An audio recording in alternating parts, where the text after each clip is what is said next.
Página 237. Capítulo 11. ¿Cómo eliminar la niebla? Si usted ha comenzado a utilizar las herramientas que le di en el último capítulo, está elaborando nuevas y eficaces formas de comunicación y comportamiento. Ahora le enseñaré a eliminar sus principales puntos débiles. Es probable que haya podido lograr cierto éxito en lo que se refiere a resistir las presiones de los demás, e incluso puede estar observando cambios tanto en usted mismo como en su relación. Está viviendo la satisfacción y la renovada sensación de fortaleza que surge a partir de la reconexión con su integridad personal. Pero se habrá dado cuenta de que muchos de los sentimientos de miedo, obligación y culpa que le abruman antes siguen presentes ahora. Es como si estuviera levantando un edificio nuevo y luminoso en el lugar de aquel otro viejo y derruido, pero le resulta imposible desalojar a los odiosos inquilinos que desde siempre viven en este. No hay por qué preocuparse. Los sentimientos no cambian tan rápido como uno quisiera. Esos sentimientos han vivido con nosotros durante mucho tiempo. Necesitaron años para convertirse en puntos hipersensibles y no dejarán que usted los elimine sin presentar batalla. Sin embargo, es una batalla que usted va a ganar. Le voy a mostrar formas prácticas y directas de disminuir las heridas y los puntos sensibles que lo han hecho vulnerable al chantaje emocional. Recuerde, si bien ilustro la mayoría de estas estrategias con las historias de mi experiencia con otra gente, todos los ejercicios, juegos de roles, tareas y visualizaciones están diseñados como para que usted lo haga solo. Nuevas respuestas a sentimientos del pasado. Para quienes conocen mis libros anteriores, en particular el titulado Padres que odian, quizás resulte sorprendente que en el trabajo que haremos aquí no recordemos, al menos no en todos los casos, las experiencias del pasado, que suele ser el origen de muchas de nuestras vulnerabilidades. Nos concentraremos asimismo en cambiar nuestras respuestas a experiencias. Por supuesto, todos llevamos las marcas de nuestro pasado. La mayoría tenemos al menos una cierta conciencia de la manera en que fuimos lastimados y de quienes nos lastimaron. Si hicimos alguna elaboración psicológica, habremos efectuado relaciones importantes entre nuestras cicatrices emocionales y la forma en que nos comportamos en nuestros vínculos con otras personas. Pero lo que a algunos nos hace tan vulnerables al chantaje emocional es la forma en que manejamos esas heridas. Nos engañamos cediendo al chantaje emocional para evitar sentimientos incómodos en lugar de aprender a enfrentarlos. Es como después de torcerse el tobillo, uno sigue rangueando mucho más de lo necesario por temor a volver a sentir ese dolor si caminamos en forma normal. Haré referencia a ciertas experiencias de la infancia como lo hice en capítulos anteriores, pero aquí lo que quiero ayudarle a que aprenda son nuevas formas de resolver los viejos sentimientos sin dejar de estar en el presente y manejándose con las personas que evocan esos sentimientos en usted ahora. Nota. Antes de iniciar este trabajo, tengo que reiterarle un punto importante. Existen varios estados o condiciones que exigen algún tipo de ayuda profesional. Si usted está luchando contra depresiones recurrentes, angustias postrantes, abuso de drogas u otras sustancias o debatiéndose con las secuelas del abuso físico, sexual o emocional durante su infancia, existen muchos tipos de ayuda médica, psicobiológica, bioquímica que no exigen grandes inversiones en tiempo y dinero y lo podrán ayudar. La psicoterapia interactiva a corto plazo, las nuevas medicaciones antidepresivas, grupos de apoyo, programas de 12 pasos como Alcohólicos Anónimos y seminarios para el crecimiento personal han modificado notablemente las características de la psicoterapia en los últimos años. Si realmente quiere ayuda, no le será difícil obtenerla. Primero son los sentimientos. Es probable que usted sepa exactamente cuáles son sus puntos hipersensibles. Tal vez tenga una enorme necesidad de complacer a la gente, o bien cuando lee el síndrome de Atlas, piensa, soy yo. A lo mejor le teme a la ira propia y ajena, como a la peste. Al comenzar con ese trabajo fundamental de eliminar la niebla que nos impide ver con claridad, quiero que se concentre su atención en el o los elementos de esa niebla a los cuales usted es más sensible. Haga un rápido inventario marcando los conceptos que son aplicables a su caso. Cuando cedo a la presión de alguien, lo hago porque 1. Tengo miedo a la desaprobación. 2. Tengo miedo de su enojo. 3. Tengo miedo de que no me vayan a querer más e incluso de que me abandonen. 4. Estoy en deuda con esa persona. 5. Esa persona hizo tanto por mí que no le puedo decir que no. 6. Es mi obligación. 7. Si no lo hago, me siento muy culpable. 8. Si no lo hago, me siento egoísta, insensible, ambicioso, malo. 9. Si no lo tengo, no soy buena persona. Se dará cuenta de que las tres primeras afirmaciones están relacionadas con el miedo, las tres siguientes con la obligación y las últimas tres con la culpa. Puede que la mayoría de estas afirmaciones o incluso todas ellas le parezcan familiares. Es lo que le sucedió a él, que tenía miedo de que la gente la criticara si lograra deshacerse de la abrumadora dependencia de Elliot, obligada para con él porque le había dado un hogar y pagaba sus deudas y agobiada de culpa ante la idea de abandonarlo. En otras personas son diferentes los puntos débiles conectados con uno de los sentimientos dominantes, aunque pueda haber muchos que se superponen y entrecruzan al pertenecer a los tres tipos de sentimiento. Por ejemplo, Liz no se sentía en realidad obligada o culpable, pero le temía la ira de Michael. Las nueve afirmaciones antes enunciadas lo ayudarían a darse cuenta de cuáles son sus puntos más hipersensibles y sobre qué elementos o el elemento de la niebla del chantaje emocional tiene que trabajar para poder implementar un cambio a fondo y duradero. ¿Cómo eliminar el miedo? El miedo es el mecanismo básico de la supervivencia, el que nos impulsa a salvarnos de cualquier amenaza. Es una respuesta instintiva y a la vez aprendida frente al peligro. Si dos sujetos enmascarados le exigen que le entregue su dinero, sentirá miedo. Si su marido o mujer amenazan con quitarle a sus hijos, si usted se divorcia, sentirá miedo. Pero muchos de los miedos que sentimos en el chantaje emocional surge cuando prevemos peligros que pueden existir o no. El chantajista emocional maneja intuitivamente esos miedos y los magnifica. Imágenes trágicas crecen en gran magnitud en nuestra mente, convirtiéndose en algo tan vivido que parecen absolutamente reales. Por tanto, adecuamos nuestras fuerzas para defendernos de los golpes emocionales que estamos seguros caerán sobre nosotros. Manejar nuestros miedos en forma eficiente implica capacitarnos para evitar fantasías obsesivas que nos muestran visiones trágicas y elaborar opciones positivas. Hasta ahora, usted ha permitido que su imaginación actúe en contra usted.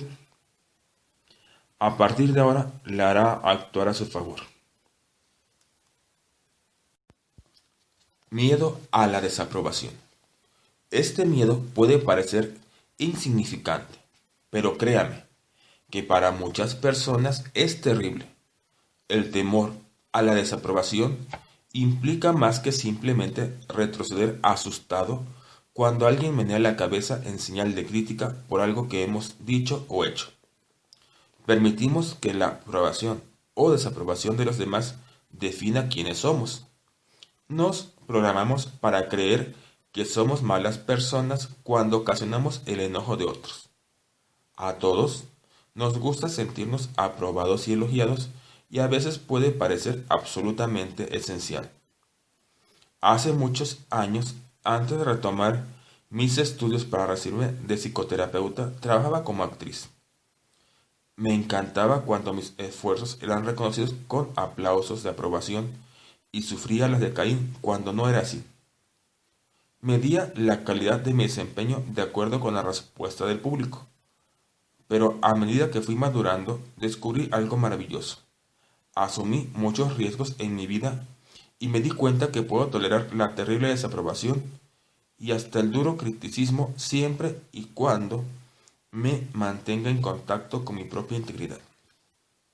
Sé que no es fácil mantener esa conexión con uno mismo cuando alguien cuya opinión se valora, desaprueba o critica lo que uno dice, hace o es, pero se puede lograr.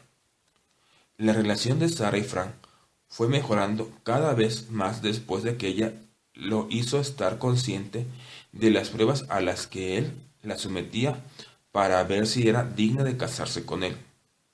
Dice Sara, las largas conversaciones que teníamos eran de gran ayuda, pero todavía me cuesta olvidar la idea de que no puedo sentirme bien conmigo misma o mis decisiones a no ser que Fran las apruebe. Me repito una y otra vez que tengo que crecer y superarlo, pero no lo consigo. No quiero terminar como mi madre, que no podía cruzar la calle sin que mi padre le diera permiso. Tener el valor. Liberarse del temor a la desaprobación implica conocer qué valores y criterios son propios y cuáles le han sido impuestos por el exterior. Esto significa que hay que conocer qué se valora de uno mismo y luego tener el valor de enfrentar la desaprobación y mantenerse firme en las propias convicciones y deseos. Sara estaba muy emocionada cuando me dijo que había logrado precisamente eso. Palabras de Sara. Me habías pedido que pensara en lo mejor de mí misma y lo que escribí al principio de la lista fue mi espíritu de lucha y mi amor por los desafíos. Estos dos elementos son parte integral de mi trabajo y no tuve que pensar mucho para saber que tenía que ampliar mi campo laboral. Amo a Frank, pero él no es toda mi vida. Le dije que si se tomaba el tiempo para reflexionar el asunto, descubriría que es mucho más divertido vivir conmigo cuando estoy realmente contenta con lo que hago. Frank murmuró y gruñó un poco, pero yo seguí utilizando argumentos no defensivos y él comprendió que no me reprimiría. Ahora termino por aceptar mi actividad profesional y me siento muy feliz. Dice el autor, las circunstancias de fueron distintas a las de Sara. Sara tenía una carrera exitosa y una relación sentimental muy estable.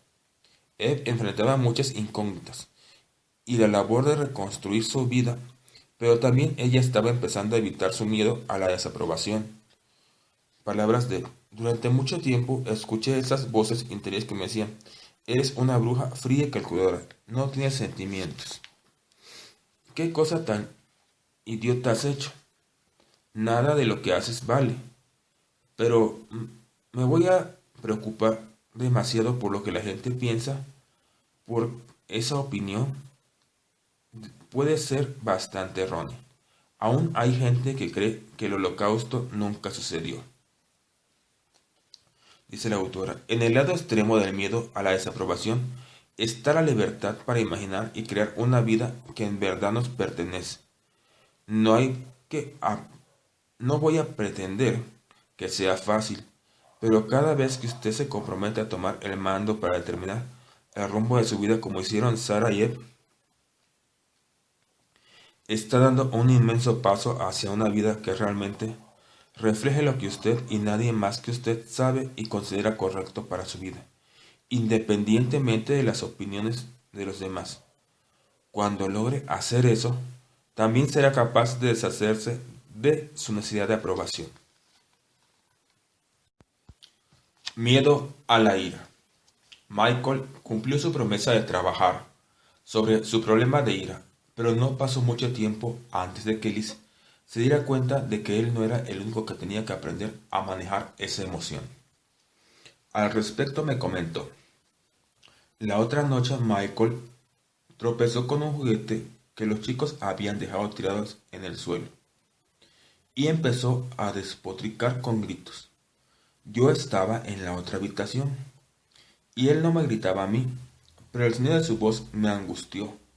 Michael está tratando en serio de cambiar de actitud y yo pensé que todo estaría bien una vez que aprendiera a controlar su ira, pero todavía soy hipersensible a sus estallidos. No quiero vivir con el terror de que alguien pueda levantar la voz y ponerse a gritar. Liz no temía a que Michael llegara a lastimarla físicamente. En el pasado hubo mucho abuso verbal, pero ella insistía que nunca hubo indicio alguno de que fuera a lastimarla. Entonces, ¿qué era lo que le generaba esa reacción visceral tan intensa frente a sus gritos? Le formulé 3 preguntas. ¿De qué tienes miedo? ¿Qué es lo peor que te puede suceder? ¿Cuál es tu idea con respecto a lo que puede suceder? Contestó Liz: supongo que tengo miedo de que pierda el control y me agreda. Es una sensación como si tuviera 2 años y estoy totalmente indefensa. Cuando se enoja, esa ira se convierte en algo abarcativo y devorador. Dice la autora: oír los gritos de Michael hace que Liz retroceda en el tiempo. Deja de ser una mujer adulta de 35 años para convertirse en una niña que solo percibe el peligro cuando alguien levanta la voz. Esto no es nada sorprendente, dado que se crió en una familia muy agresiva, donde los gritos eran señal de agacharse y esconderse. Pero al igual que muchas víctimas del chantaje emocional, que se desviven por aplacar o evitar la ira de los demás, Liz mezclaba el pasado con el presente. Le dije que en algún momento sería una buena idea hablar con su padre y hermano y explicarles el miedo que ella solía sentir. Pero por el momento quise que se centrara su atención en manejar los deslices de Michael. Nadie nos enseña cómo controlar la ira de otra persona, y la mayoría de las personas tenemos un repertorio limitado de respuestas. Lo primero que hay que hacer con alguien que grita es elegir un momento de calma y ponerle límite, diciéndole: no estoy dispuesto a tolerar que me grites. La próxima vez que lo hagas, me voy de la habitación. De ese modo, usted asume una posición firme en defensa propia. La próxima vez que esa persona le grite, usted tiene que cumplir con lo prometido, a fin de que lo tome en serio. Al tiempo que se retire del conflicto, diga en voz alta, firme y clara alguna de las siguientes frases: basta, cállate, o mi expresión preferida: se terminó. Liz me miró atónita. ¿Realmente puedo hacer eso?, preguntó. ¿Por qué no?, repuse. Tienes mi permiso. A menudo imaginamos que los gritos de los demás pueden llegar a un punto en que se pierde todo control y se recurre a la violencia física. Si usted realmente teme que la otra persona le haga daño, no debería tener una relación con ella. Pero lo que por lo general no imaginamos es que ocurrirá si respondiéramos en forma más enérgica y con mayor firmeza. Una vez que usted olvida el rol de niñito asustado y se comporta como el adulto que es ahora, está en el buen camino para dominar el miedo a la ira, que tanta sumisión ocasiona. ¿Cómo cambiar la historia? Un ejercicio que considero de gran utilidad para ayudar a las víctimas del chantaje emocional a que controlen la ira con mayor seguridad implica volver a interpretar un incidente reciente en el cual se hubiera cedido ante alguien por temor. Cierre los ojos. Recuerde las palabras que le dijeron. Escuche lo que usted contestó y evoque los detalles de la situación. Angustia, taquicardia, flaquear en las rodillas, imágenes trágicas que cruzaron por su mente al imaginarse de qué manera la ira del chantajista se libraría y lo agrediría. Ahora, recuerde la misma escena, pero esta vez cuando vea aumentar la ira de la persona, reescriba la escena. Con voz clara y firme, dígale: no, no voy a ceder a esto. Deja de presionarme. Repita esta frase hasta que suene convincente. La mayoría de la gente empieza diciéndola en forma muy tímida y titubeante. Escuche cómo suenan sus palabras y sienta qué tan fuerte se está percibiendo. Si usted puede decir esto, y si esas palabras le confieren fuerza y poder, reescriba todas las escenas del chantaje emocional de su vida que recuerde, tantas veces como quiera, liberando su imaginación para experimentar cómo se siente cuando reclama para usted su poder personal. Es de especial importancia hacer este ejercicio cuando tiene relación con castigadores, porque son los chantajistas más aterradores. El miedo es su forma de operar. Convertirse en chantajista. Una de las razones por las cuales le tengo miedo a la ira, me confió Liz, es que siento que va a suceder. Es como si la persona que la expresa desapareciera. Es como si Michael ya no existiera. Solo quedan los gritos.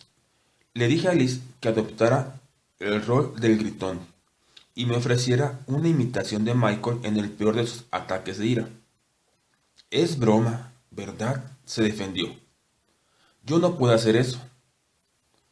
Procura superar tu inhibición e inténtalo, le contesté. De ese ejercicio pueden surgir cosas interesantes.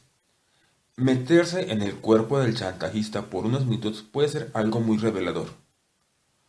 Liz comenzó con mucha timidez, pero poco a poco le fue dando confianza y me ofreció una imitación de Michael en plena discusión. Palabras de Liz. Si crees que te vas a ir de la casa así como así, estás pero muy equivocada. No voy a permitir que destruyas mi familia. Y si lo intentas, te lo vas a lamentar toda tu vida. No verás un solo centavo más, y ni sueñes con llevarte a los niños. Ni lo sueñes, ¿me oyes? Cuando Liz concluyó, permaneció en silencio por unos minutos y luego me dijo: fue algo extrañísimo hacer eso. Cuando le dije todo eso, no sentí poder, ni fuerza, ni nada. Me sentí aterrada y muy impotente, como si alguien quisiera quitarme algo que realmente quería tener, y la única forma de no llorar era gritar y proferir insultos. Me sentí como un niño cuando tiene un berrinche. Al no encontrar las palabras necesarias para expresarme, me puse a gritar. Dice el autor: si el chantajista que existe en su vida expresa su ira en silencio, introdúzcase en ese modo hosco y retraído, y asuma lo que sucede en su interior. Vea si puede conectarse con el miedo a la ira y con la impotencia que siente. Sea cual fuere el tipo de ira que usted interprete, se dará cuenta de que la persona a la que usted veía como poderosa y al mando de la situación es una realidad un cobarde emocional. Por, por eso grita y amenaza. Una persona segura de sí misma No necesita agredir a otros para obtener lo que quiere o para demostrar su fuerza. Lo más probable es que usted sepa esto a nivel intelectual, pero convertirse en esa persona le permitirá experimentar física y emocionalmente ese estado de ánimo y estar consciente en el fondo de lo que le pasa al chantajista. Esa concientización se le puede resultar de gran ayuda para enfrentar la ira, ya sea que a la larga decida seguir en la relación con esa persona o no. Tanto los castigadores furiosos y gritones como los que recurren a la silenciosa agresión pasiva no son en su interior otra cosa que niños asustados. Esto no hace que su comportamiento sea menos inaceptable, pero sí lo hace menos aterrador. Miedo al cambio. A nadie le gustan los grandes cambios en la vida.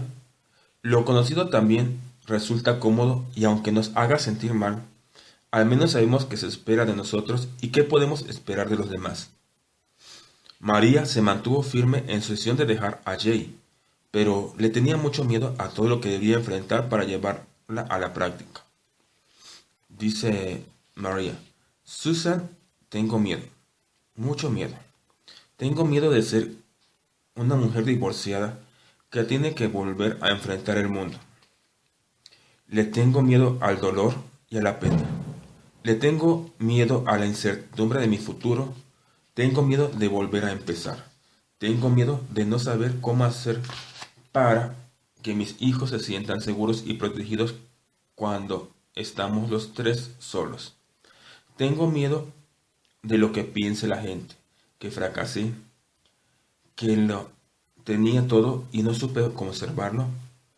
La idea de empezar desde cero, cancelar los trámites de divorcio y volver a mi espantosa rutina familiar es tan tentadora, al menos es algo a lo que estoy acostumbrada, dice la autora. Susan sabía desempeñar su rol de esposa obediente y madre devota, como una profesional, también cómo comportarse dentro del contexto de las situaciones familiares. Por esa comodidad con su rol, por supuesto, era también su gran enemigo. Resultaba difícil renunciar a ella en cuanto consideramos implementar cualquier tipo de cambio. La mayoría sufre en cierto grado de pánico, y es como ese miedo con el que se especulan los chantajistas más destructivos. Y es así como nos mantenemos dentro de nuestros viejos esquemas de comportamiento y nos aferramos a relaciones, situaciones dañinas y nocivas, con tal de aplacar la ansiedad o inseguridad que amenazan con superarnos al considerar cualquier tipo de cambio. Le dije a María que yo me había aferrado durante mucho más tiempo del debido a un matrimonio que ya no funcionaba, solo porque le temía exactamente a todas las cosas que ella había enumerado. Bueno, me ayuda mucho saber eso, me contestó, y darme cuenta de que no soy una minusválida mental por sentirme como me siento. El miedo al cambio es algo universal. El chantajista explota ese miedo con aseveraciones como las siguientes: te vas a sentir muy sola o solo sin mí. Lo vas a lamentar, pero entonces ya será demasiado tarde. La vida es muy difícil para una mujer sola. ¿Cómo le puedes hacer eso a los niños? No estás en condiciones de pensar con claridad y no sabes lo que quieres. La gente que se divorcia nunca vuelve a ser verdaderamente feliz. Es absolutamente correcto reconocer los propios miedos frente a la persona que nos quiere retener, pero al mismo tiempo es necesario reiterar el compromiso con el cambio de la situación. Contesté algo así como: podrás tener razón, y sé que no será fácil. Sin embargo, de todos modos quiero el divorcio. O bien si se trata de otro tipo de relación, se puede decir: te agradezco mucho tu preocupación. Y nada más.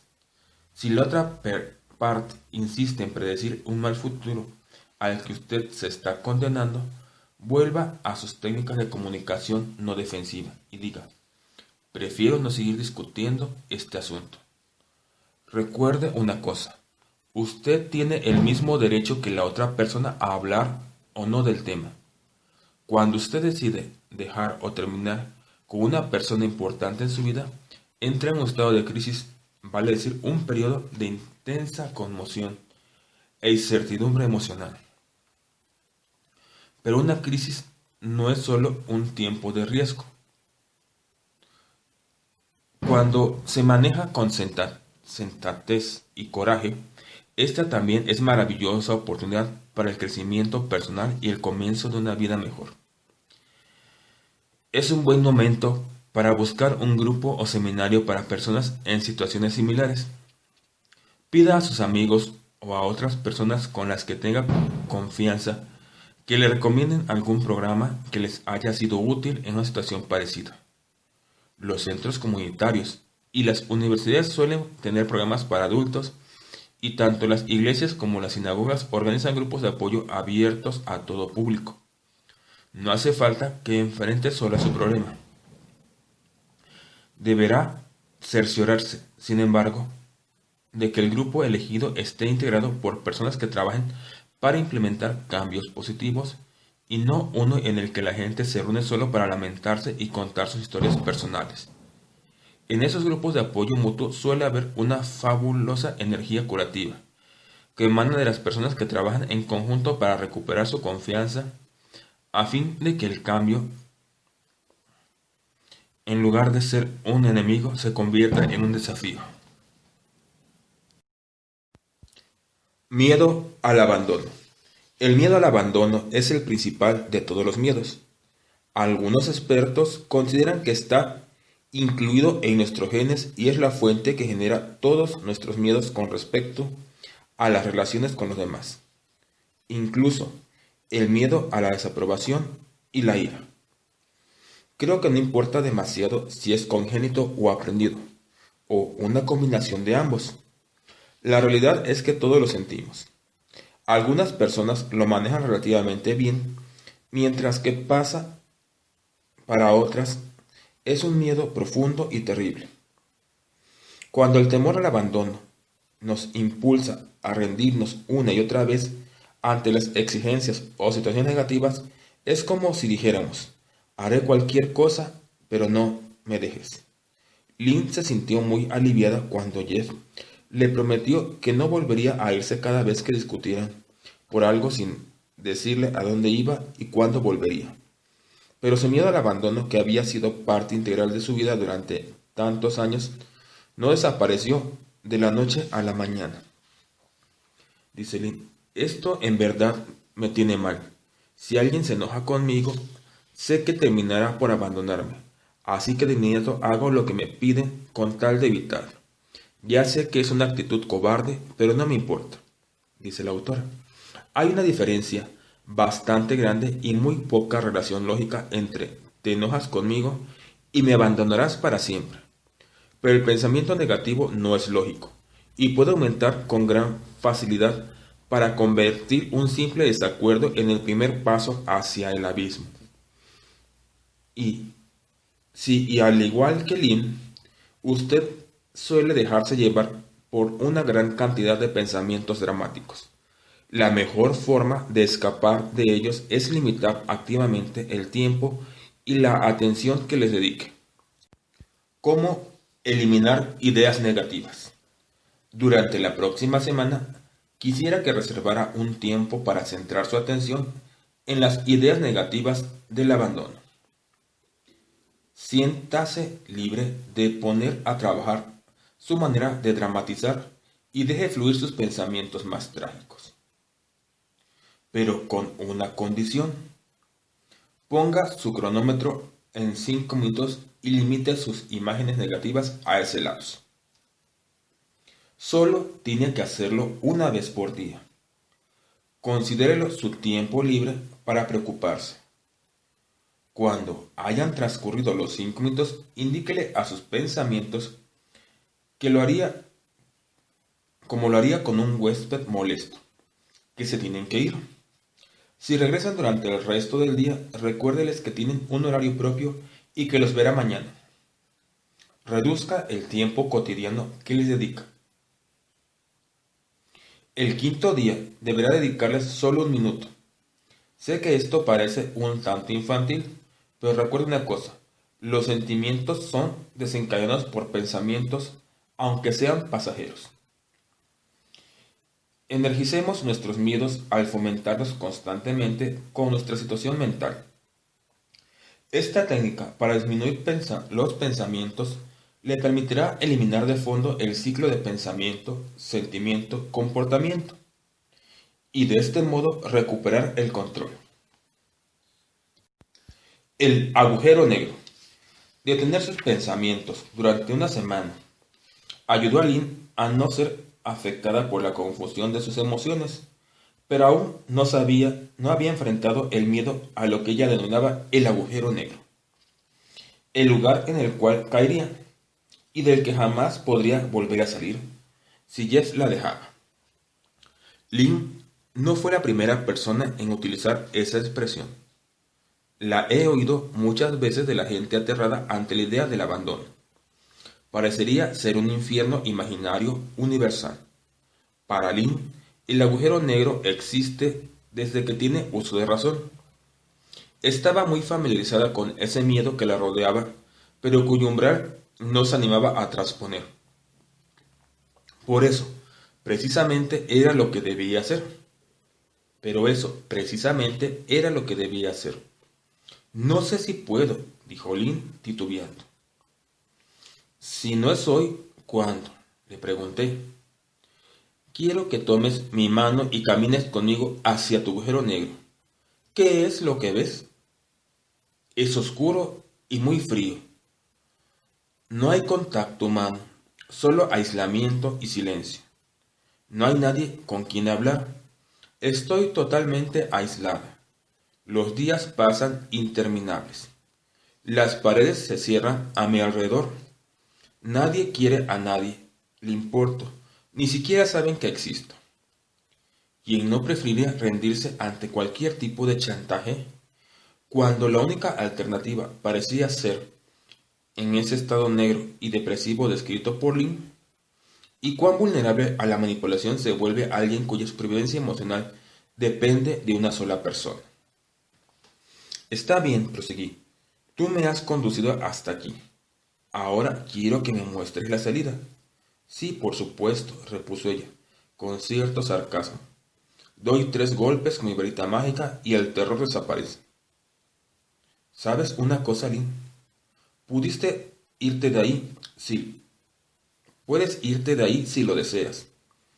Solo Jess me puede sacar de este agujero negro, me contestó. No. Esto lo tienes que hacer sola o no significaría nada. No quiero negar todo lo que Jess significa para ti, pero él es solo uno de los elementos que enriquece tu vida. A ver, tratemos de pensar creativamente. ¿Qué es para ti lo contrario del agujero negro? Lynn cerró los ojos. Pienso en las otras personas a las que quiero. Mis padres, mis amigos, algunos compañeros admirables en el trabajo, cosas que me gusta hacer. Espera, hay un día en particular que recuerdo ahora. Tengo alrededor de 12 años y papá me compró mi primer caballo, un hermoso palomino. No lo podía creer, era solo mío. Recuerdo el aroma del heno en la cuadra, el sol sobre la cara. Creo que es lo que más cercano a la felicidad total que he llegado a experimentar en mi vida. Y es un lugar al que puedes volver cada vez que sientas un ataque de pánico, le dije. Puedes volver a recordar todos esos placeres sensoriales y la emoción que sentiste ese día cada vez que quieras. Puedes tener otros días más como ese. Tienes un marido y otra gente que te ama. Una carrera profesional que te apasiona. Una gran capacidad de sentir. Todo esos son dones maravillosos, como ves. Has encontrado por ti misma la salida al agujero negro. El tipo de visualización que hizo Lynn es algo que todos podemos realizar cuando tenemos miedo. Siéntase, siéntese, cierre los ojos, Respire hondo 4 o 5 veces. Ahora recuerde alguno de los mejores días de su vida.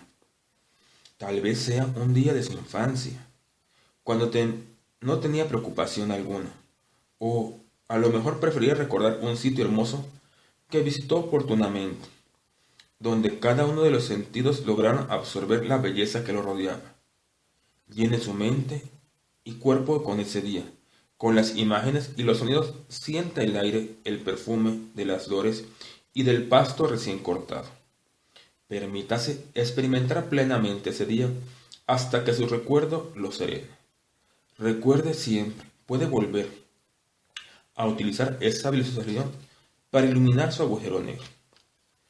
El miedo al abandono que sentimos en una relación sentimental es la versión adulta del miedo al abandono que hemos sentido en nuestra infancia, cuando nos habría resultado imposible sobrevivir si nos hubiesen dejado solos. Lamentablemente, muchos adultos todavía creen que tendrán que enfrentar una especie de muerte psicológica si a alguien a quien aman los abandona. Pero el agujero negro solo existe en nuestra imaginación. Es una mentira disfrazada de verdad. Todas las vivencias y personas valiosas y llenas de alegría que nutren nuestra vida desaparecen de nuestra mente cuando estamos asustados. Pero podemos recurrir a ellas tanto en la realidad como por medio de nuestra memoria e imaginación.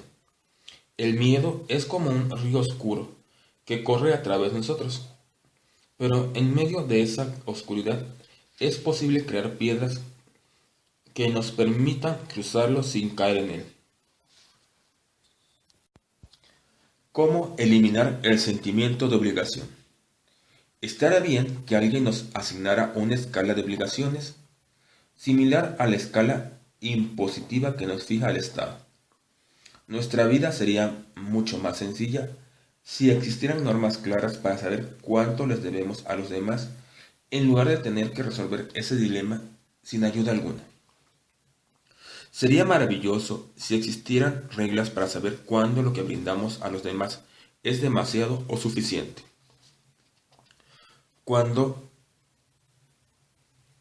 ayuda y cuándo daña, y determinar con precisión el equilibrio que debería existir entre nuestra obligación para con los demás y nuestros deberes para con nosotros mismos.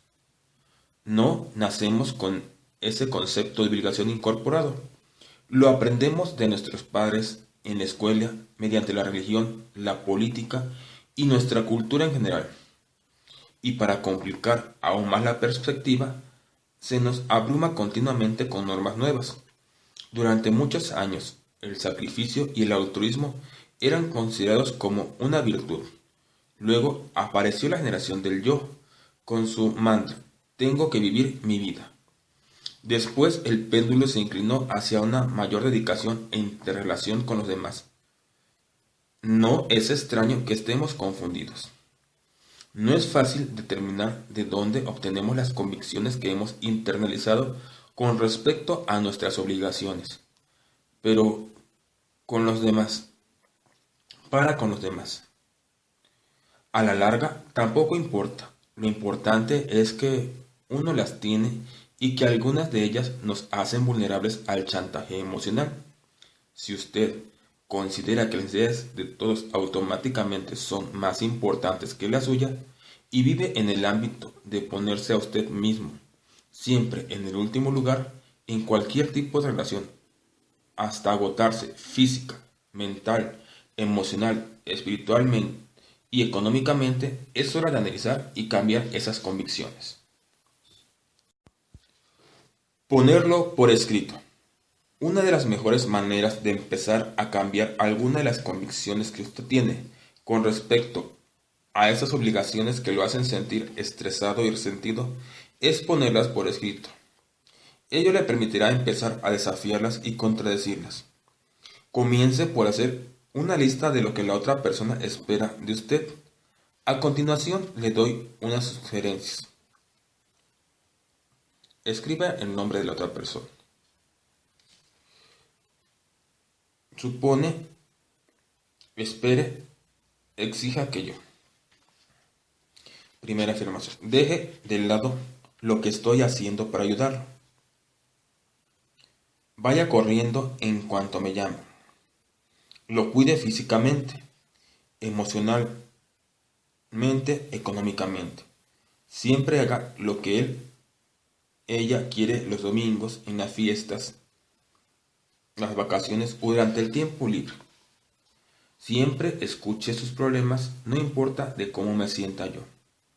Siempre solucione sus problemas. Ponga en segundo término mi trabajo, mi interés, mis amigos y mis actividades. Nunca la o lo deje, por más desdichado o mal que me haga sentir. Ahora escriba cada una de estas afirmaciones anteponiéndole la frase ¿dónde está escrito? Así en las letras en mayúsculas. Observe lo diferente que suena. ¿Dónde está escrito que no puedo disfrutar de las fiestas de fin de año porque tengo que pasarlas con la familia de mi marido? De esta otra, mi marido espera siempre que pase las fiestas de fin de año con su familia. ¿Dónde está escrito que las necesidades de todo el mundo son para más importantes que las suyas? ¿Dónde está escrito que usted tenga que sacrificar su propio bienestar para cuidar de un padre o madre exigente que es perfectamente capaz de cuidar de sí mismo? Todas esas reglas inmutables en apariencia impiden que usted trate aunque sea la mitad de bien de lo que trata a los demás. No están indeleblemente grabadas en una roca. Solo existen en el sistema de convicciones en base al cual se supone que usted debe manejarse en este mundo, que le han sido inculcados por terceros. Cambiar la sentencia. A Karen le resultó difícil desprenderse de la premisa autocastigadora de estoy en deuda con mi hija porque tuvo una infancia tan dura y todo por mi culpa, tan arraigada y autoflageladora. Tenía que aprender a manejar sus sentimientos de obligación, tanto a nivel emocional como intelectual. Karen había asumido los roles de juez y de jurado, y se condenó a la cárcel de la obligación, por un crimen que ni siquiera había cometido. El accidente automovilístico en el que su marido perdió la vida.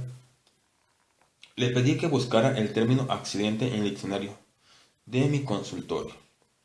Significa imprevisto, inesperado, y Karen hizo una pausa y vi que los ojos se le llenaban de lágrimas. Y no intencional. Correcto, le dije, no intencional. Le pedí que repitiera ese término con frecuencia. Ella no quería que pasara lo que pasó. No lo había planeado y no tuvo nada que ver con ese accidente. Le dije que todos los presos, con excepción tal vez de algunos asesinos que son condenados a cadena perpetua, sin posibilidad de indulto, terminan por cumplir su condena tarde o temprano y salen de la cárcel. No tiene ninguna explicación lógica que ella siguiera presa. Yo sabía que Karen tenía una vida espiritual muy plena.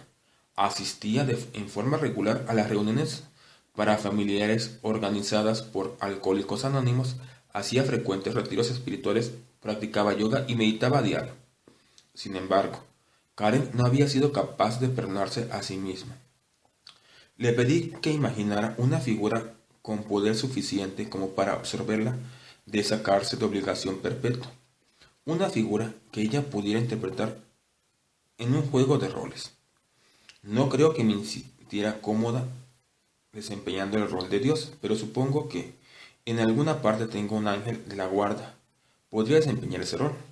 Fantástico, accedí. Ahora tú eres el ángel de la guarda. Ubica a Karen en esa silla vacía y entonces a salir de esa maldita cárcel de una vez por todas. Quiero que comiences diciendo, te perdono.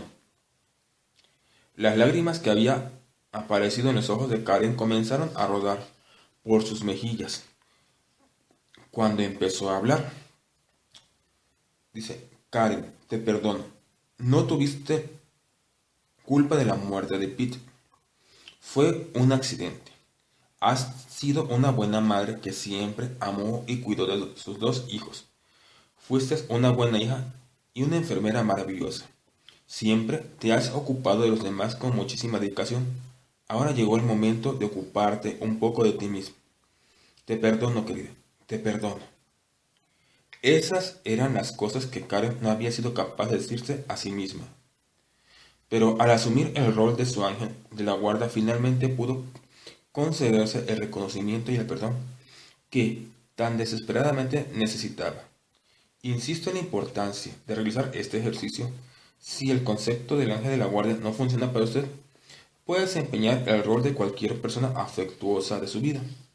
Lo importante es determinar qué obligaciones ineludibles lo tienen aprisionado y liberarse de ellas. Aquella sensación fue un verdadero punto de inflexión para Karen.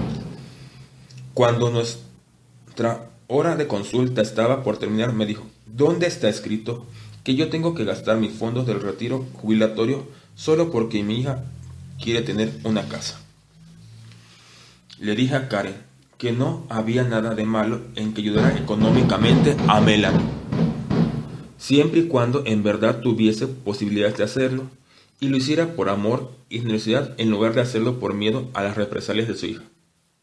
Reconoció que los $5,000 que Melanie le había pedido era más de lo que podía darle en ese momento, pero que se sentía bien dándole 1,500. ¿Y qué pasa si Melanie protesta?, le pregunté. Karen sonrió y, respirando hondo como para juntar fuerzas, me contestó: bueno, Melanie protestó antes y sin duda volverá a protestar en el futuro. Le diré que eso es todo lo que puedo darle, y que si quiere enojarse con alguien, que se enoje con Susan. Ella es la responsable de los cambios que logré hacer. Las personas crecen y evolucionan, pero a veces sus convicciones no cambian al mismo ritmo. Al igual que Karen, usted tiene todo el derecho a vivir de acuerdo con las reglas y convicciones que acepta libremente como adulto, en lugar de regirse por los que le fueron inculcados en el pasado. Lo que se puede dar. Ed sabía que tenía que dejar a Elliot, pero la nieve del chantaje emocional la paralizaba. Palabras de Ed: me necesita, depende por completo de mí. Hago todo por él. Además, le debo muchísimo. No puedo dejarlo así como así, dice la autora. Esta mujer bella y talentosa había renunciado a tantas cosas para dedicarse de lleno al cuidado de Elliot, que se estaba quedando sin fondos en sus reservas psicológicas. Se había apartado de sus amigos, no tenía tiempo libre ni actividades que le dieran placer. Había renunciado a su carrera artística y había reducido su mundo exclusivamente a las necesidades de Elliot. Cuanto más recursos se tienen, más se puede dar.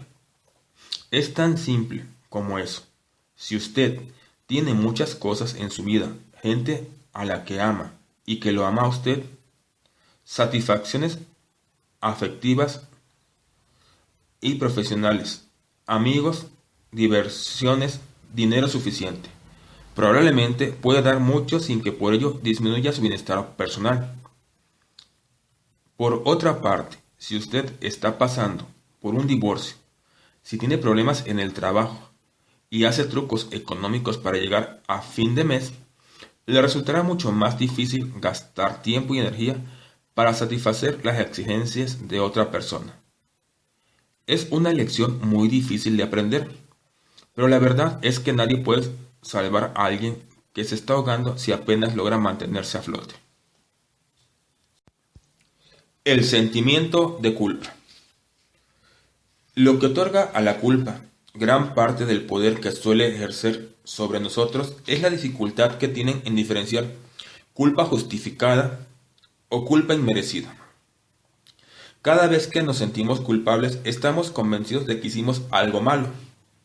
La euforia que sintió Allen cuando por fin logró hablar con calma con Joe y elaborar con ella un plan para poder salir en viaje de negocios sin que ella se angustiara, duró exactamente 5 minutos.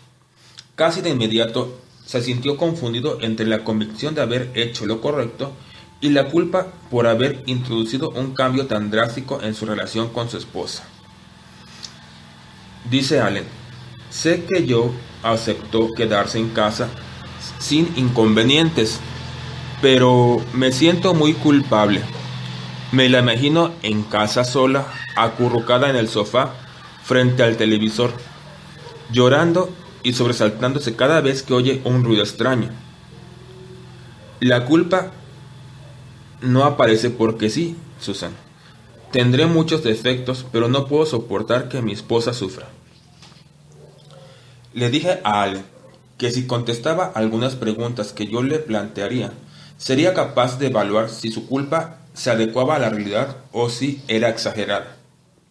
Las preguntas que le hice son las siguientes. ¿Es malvado lo que hizo o lo que quiere? ¿Es cruel lo que hizo o lo que quiere? ¿Es abusivo lo que hizo o lo que quiere? ¿Es insultante, humillante y descalificador lo que hizo o lo que quiere? ¿Lo que hizo o lo que quiere es perjudicial para la otra persona o afecta su bienestar? Si responde afirmativamente a cualquiera de estas preguntas, la culpa que siente está justificada, siempre y cuando solo genere remordimientos, pero no degenere en odio hacia usted mismo. Hacer honor a su integridad significa hacerse responsable de su comportamiento y corregir aquello que hizo mal. Pero el hecho de que haya hecho algo que no está bien no significa que usted sea un monstruo amoral.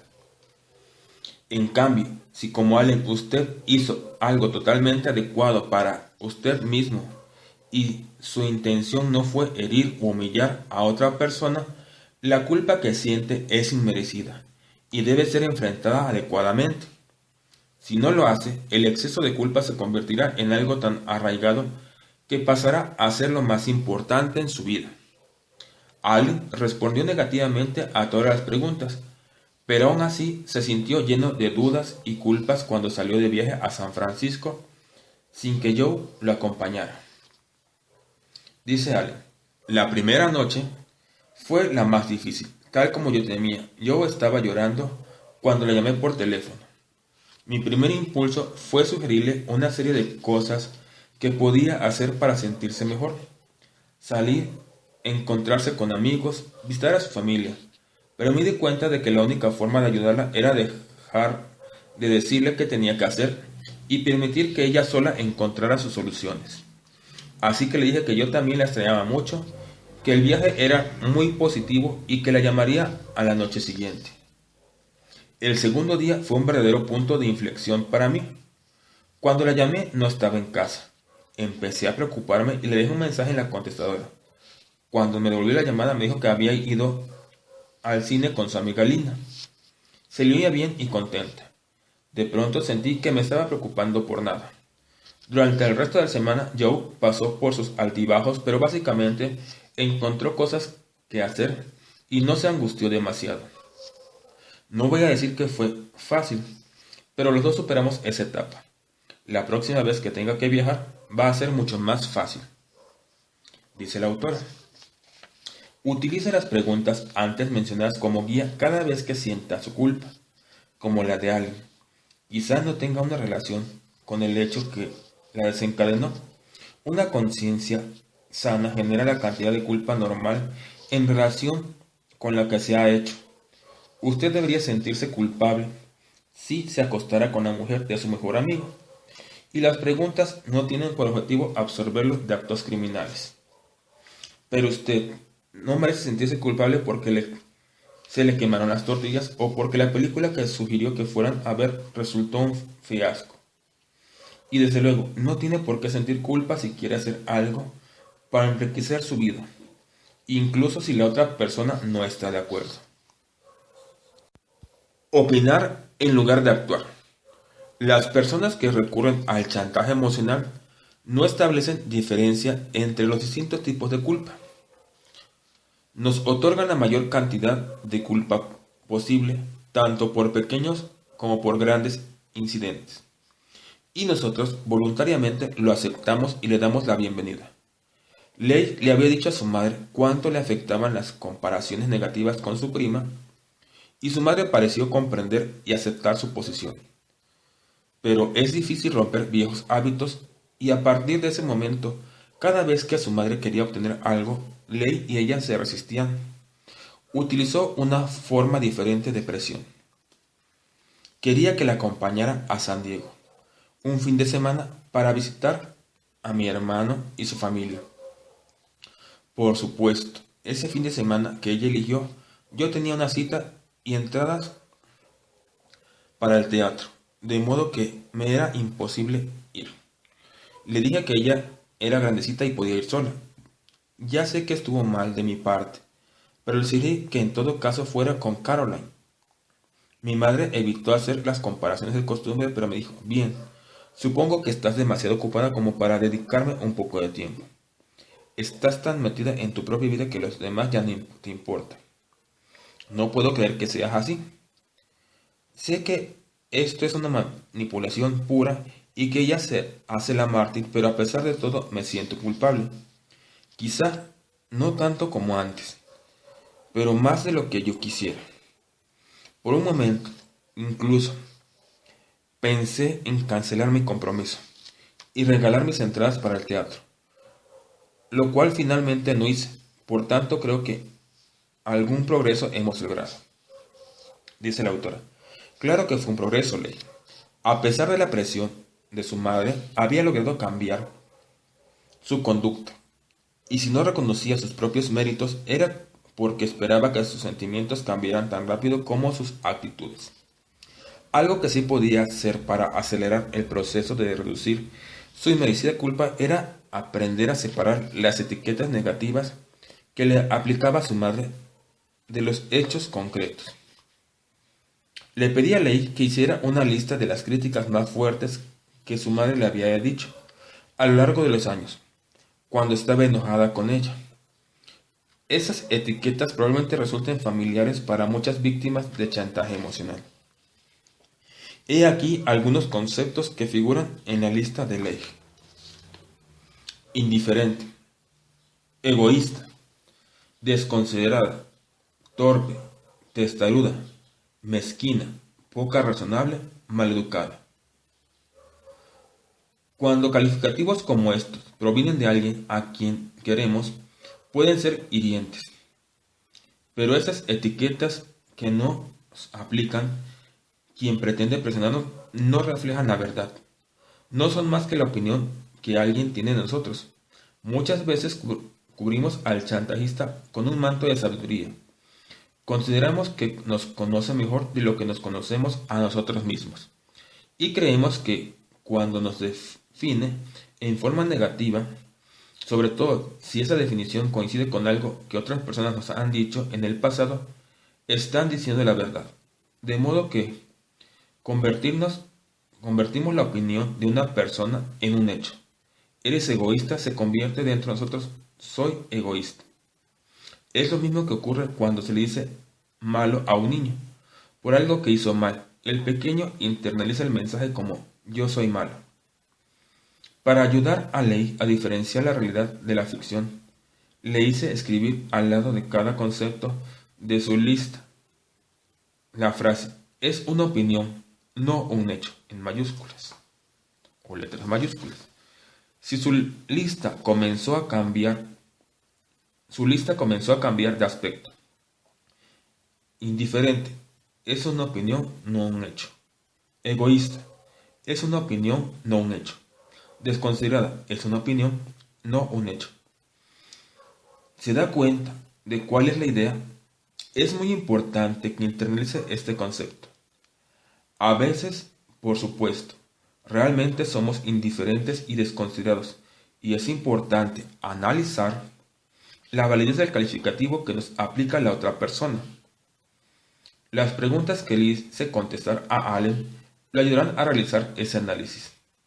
Pero la mayoría de las veces cuando se está relacionado con el chantajista emocional, esos calificativos son solo una opinión subjetiva al servicio de los propósitos de esa persona. Es particularmente difícil soportar esas acusaciones cuando el chantajista es uno de los padres, como en el caso de Ley, dado que durante muchos años de nuestra vida supusimos que ellos siempre tenían la razón. Pero como se ha visto a lo largo de este libro, el chantajista siempre actúa a partir de sus propios miedos y frustraciones. Y muchas veces las cosas que de las que nos acusan son rasgos que presentan ellos mismos. Proyectan sus defectos en nosotros esperando que uno los adopte. Pero lo que vamos a hacer es devolvérselos. Devolver al remitente. El inconsciente presta mucha atención a los rituales simbólicos y a las ceremonias.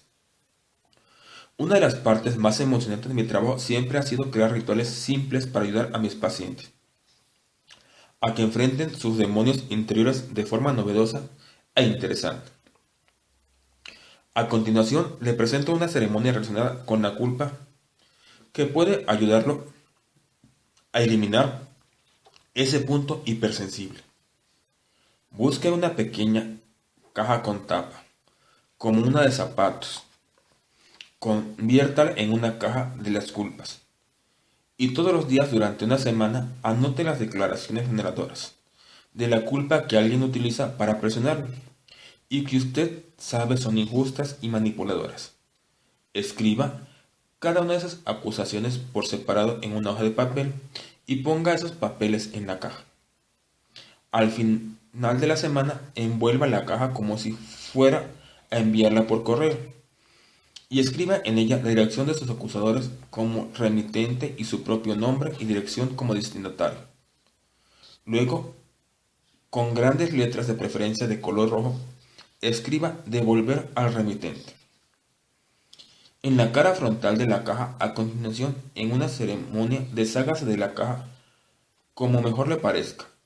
La puede enterrar en el fondo del jardín, quemarla y arrojar las cenizas, tirarla en un bote de basura y colocarla en la vasija de desperdicios, o pasarle por encima con su automóvil.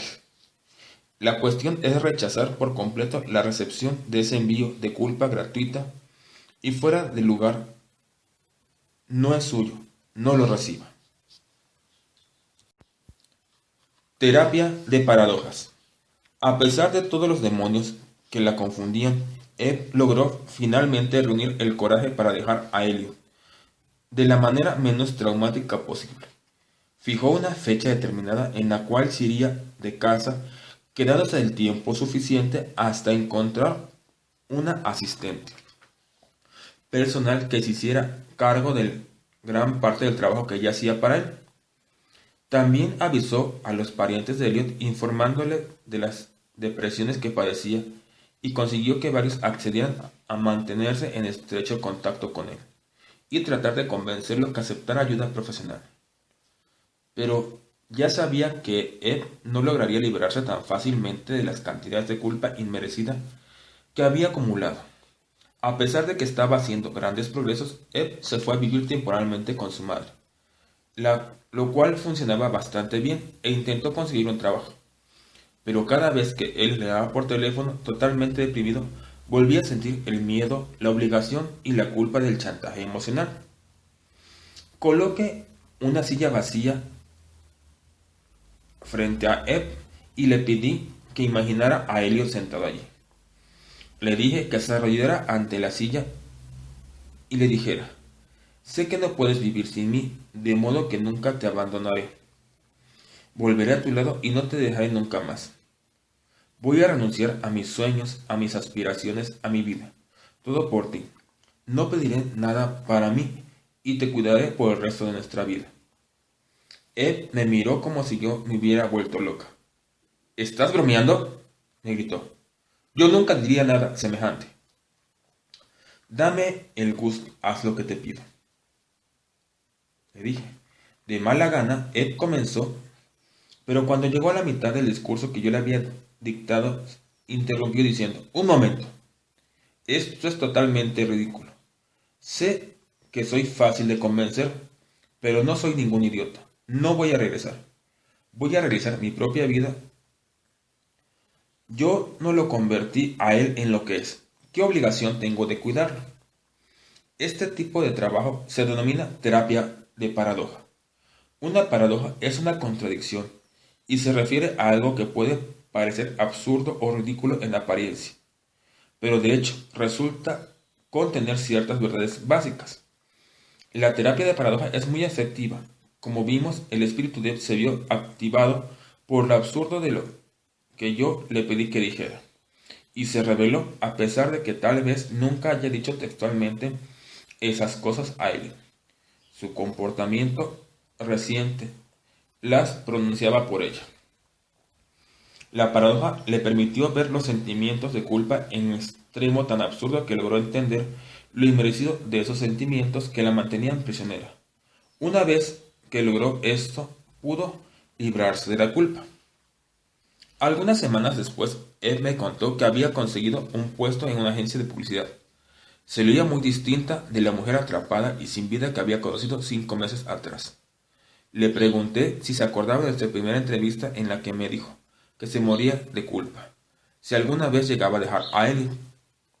Bueno, nunca conocí a nadie que muriera de culpa y no tengo intenciones de ser la primera en hacerlo, me contestó. Lo que necesito ahora es hacerme fuerte y económicamente independiente. Tengo capacidad suficiente como para mantenerme y todo lo que necesito es un departamento y un automóvil que funcione. Eso es algo que puedo lograr y me siento muy bien. La imaginación elimina la culpa. Jan fue a verme muy confundida después de haberle dicho a su hermana que no podría prestarle el dinero que le había pedido. Dice Jan, sé que hice lo correcto, pero no puedo liberarle de la idea de haber cometido algo horrible. Mi hermana en verdad tiene problemas.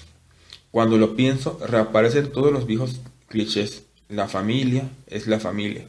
Errar es humano. Perdonar es divino. Lo pasado, olvidado. Los hermanos se han unido. Lo esencial es que mi hermana está en apuros. Y no me siento bien dejándola abandonada. Dice el autor. Sean estaba librando una lucha interior entre lo que sabía que era la realidad y lo que creía que debía ser la realidad. Era como si toda la experiencia tan duramente ganada con los años de cómo era Carol no fuera suficiente como para eliminar su sensación de culpa. Descubrí que cuando el inconsciente se resiste a implementar un cambio saludable, es útil contactarse con él a través de historias y metáforas. En lugar de recurrir a la plática terapéutica habitual, para ayudar a Jan le pedí que escribiera un cuento de hadas sobre su relación con su hermana. Esto va a parecer un cuento de los hermanos Grimm, dijo con ironía. ¿Cómo lo hago? Le expliqué que podía escribir lo que quisiera, pero que debía emplear el lenguaje y las imágenes característicos de los cuentos de hadas. Escribí la historia en tercera persona y darle un final feliz o al menos optimista. La historia que Jan escribió es muy especial. Quisiera compartirla con usted. Historia de Jan. Había una vez dos princesitas. Una de ellas era la preferida del rey y poseía ropas hermosas y valiosas joyas. Viajaban en una carroza dorada y cuando expresaba un deseo le era satisfecho. La otra princesita, la preferida de la reina, era una niña inteligente y valerosa. Pero para ella no había riquezas. Su hermana le había contado mientras al rey para hacerla quedar mal ante los ojos de su padre. Así que la pobre princesita se vestía con las ropas de su hermana malcriada. Rechazaba y cuando le pedía un juguete al rey o zanahorias para darle de comer a su caballito, tenía un caballo en lugar de carroza. El rey le contestaba, un artesano de la ciudad busca un aprendiz. Esa era la rebuscada forma en que empleaba para decirle, búscate un trabajo y gánate tu propio dinero. Así que la pobre princesa fue a trabajar para el joyero de la ciudad que le enseñó su oficio y elogió su talento y laboriosidad. Cuando las princesas crecieron, la malcriada se casó con un sapo al que no le importaba si su mujer sabía cocinar o trabajar. Era un sapo muy apuesto, pero también muy holgazán. Amaba a la princesa por sus riquezas, que deseaba invertir en bienes raíces ubicados en el pantano del que había salido. Pronto, todas las joyas de la malcriada princesa habían desaparecido, y ella y el sapo se vieron obligados a mendigar para poder comer. Eso fue una gran humillación para la princesa. Entretanto, la princesita pobre había trabajado duro y logrado mucho éxito. El bondadoso joyero de la ciudad, ya demasiado viejo para atender su negocio, se lo vendió a la princesita, y ésta se hizo famosa por fabricar las más bellas coronas y anillos para más maravillosos del reino. Tenía su propia marca, Joyas Princesa. Daba trabajo a mucha gente y se sentía orgullosa de todo lo que había logrado. Su única pena era el recuerdo de cómo su padre y hermana la habían tratado cuando era pequeña. Cuando la princesa egoísta llegó a la puerta de su hermana y le rogó que le obsequiara algunas joyas para venderlas y evitar su carroza real le fuera confiscada y que su castillo pasara a remate judicial, la princesita trabajadora, que ya no era pobre, se enfrentó ante un terrible dilema. Por favor, ayúdame, rogaba la princesita egoísta. Sé que nunca me porté bien contigo, pero si me das solo un poco de lo que te has ganado con tu duro trabajo, te prometo que seré una hermana tierna y cariñosa. La princesita trabajadora quería creerle y deseaba fervientemente que ella y su hermana pudieran convertirse en buenas amigas. Pero su hermana nunca se había portado bien con ella, y la princesa trabajadora temía que no hubiese cambiado. Sin saber qué hacer, se fue a caminar por el bosque y llegó a un estanque limpio y cristalino. Se sentó al borde del estanque y mirando su propia imagen reflejada en las aguas se preguntó, ¿qué debo hacer? ¿Qué debo hacer? Yo sé que mi hermana va a derrochar cuanto le dé, pero deseo tanto sentir el amor de una hermana. Mientras hablaba, una de sus lágrimas cayó en el estanque, y cuando las aguas se volvieron a quietar, vio que su imagen había sido reemplazada por la de su mejor amiga. Tienes una hermana, dijo la imagen. Yo te amo y te cuido como tu propia hermana nunca lo hizo, y siempre me tendrás a tu lado. La princesa trabajadora comprendió que esa era la verdad y cuando regresó a su casa le dijo a la princesa egoísta y malcriada, no te daré ninguna joya de mi negocio. Nunca recibiste ningún regalo que no hayas perdido en el pantano. Me gustaría que estuviéramos más unidas, pero no lo estamos, y quizá nunca lo estemos. Ni las joyas de todo el mundo podrán cambiar esa realidad, dice el autor.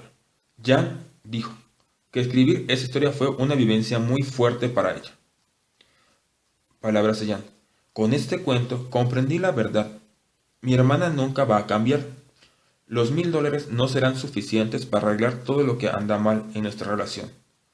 Desde que éramos chica, Carol siempre trató de quitarme cosas, me calumnió y me creó problemas con mamá y papá. Nunca tuve una relación estrecha con ella y probablemente nunca la tendré. Me sentí mucho mejor cuando de pronto me di cuenta de que estaba escribiendo sobre una hermana de verdad. Mis dos mejores amigas son mucho más para mí que mi hermana, así que no he perdido nada, salvo un montón de culpa injustificada, dice la autora. Al escribir la historia en tercera persona, Jan logró la distancia emocional que necesitaba para ver con claridad la relación con su hermana, y al utilizar la forma de un cuento de hadas, se sintió libre, como para dejar volar la imaginación y expresar toda su creatividad y sentido del humor, que consiste en un arma excelente contra la culpa. La imaginación es tan leve como pesada. Es la culpa y logra avivar hasta los sentimientos más negativos. Escriba su propio cuento de hadas para obtener una mejor perspectiva de la relación, que está generando culpas indebidas. Es una herramienta muy eficaz, sobre todo cuando el vínculo conflictivo se refiere a personas de la familia, pero también puede escribir sobre su relación con un amigo o con su pareja. Hace mucho, mucho tiempo, en un lejano reino vivían un rey y una reina. El rey solía esconderse en el bosque enojado y ofendido, cuando no hacía lo que él deseaba. Creo que se va a sorprender cuando vea lo que un cuento puede revelarle y cuánta claridad le pueden brindar sobre una situación en la que usted estaba cegado por la culpa. Sé que le presenté muchísima información y trabajos en este capítulo, algunos de los cuales pueden llegar a remover emociones muy fuertes. Es posible que se sienta triste ante la pérdida de la seguridad en una relación o que inevitablemente se enoje con el chantajista emocional por haberlo manipulado y con usted mismo por haberse dejado manipular. Este trabajo incluso puede llegar a recordar algunos sucesos no cerrados en su infancia. Trátese bien y preste atención a sus sentimientos. Escuche lo que ellos le indican. Si se siente demasiado abrumado, algunas breves sesiones de terapia quizá puedan brindarle apoyo que necesita.